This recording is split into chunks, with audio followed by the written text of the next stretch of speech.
बिस्मिल्लाहिर्रहमानिर्रहीम। अस्सलाम वालेकुम। चैनल पर एक क्वेश्चन पूछा गया है कि दुरूद पाक लिखने का तरीका क्या है और इसको हम तक कैसे भेजा जाए। तो देखिए, पहला सवाल कि कैसे लिखना है दुरूद पाक। तो आप एक डायरी लीजिए और उसमें बावजूद कोई सा भी दुरूद पाक जितना मर्ज़ी आपका दिल चाहे लिखिए उसको।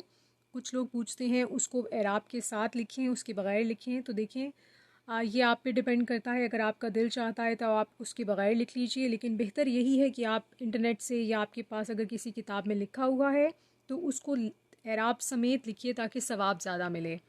और दूसरी बात ये कि हमें हम तक भेजना कैसे है, तो चैनल पर हर हफ्ते एक वीडियो अपलोड की जाती है लेट्स राइट दुरूद पाक के नाम से।